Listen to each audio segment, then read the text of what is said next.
کاش کہ ہم جو ہے وہ اپنے نعت کے انداز کو اس انداز سے مرتب کریں کہ حضور علیہ الصلوۃ والسلام کی محبت کے پھیلانے کا نعت ذریعہ بنے، نہ جس کو گانے کی دھن پہ۔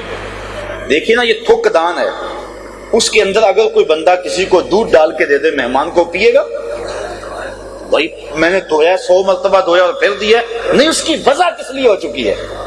یا لوٹے میں کوئی دودھ ڈال کے کسی کو دے دے، وہ پیے گا؟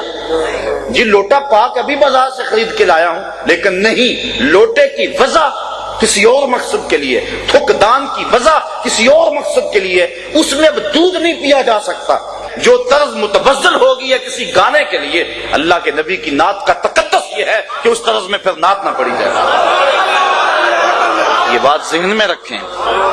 اور دوسری بات یہ ہوتی ہے کہ جب اس متبذل طرز میں جب نعت پڑی جا رہی ہوتی ہے تو کچھ لوگوں کے اندر گانا چل رہا ہوتا ہے، باہر نعت چل رہی ہوتی ہے، تو یہ نعت کی حرمت کے خلاف ہے، نعت کی عزت اور نعت کے وقار کے خلاف ہے کہ نعت پڑھتے ہوئے جو ہے وہ انسان کی جو ہے سوچ اور فکر کہیں اور گئی ہو۔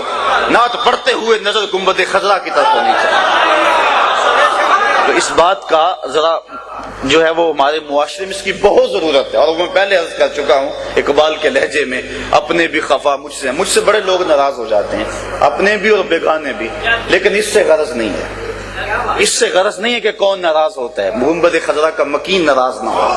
یا رسول اللہ تیرے چاہنے والوں کی خیر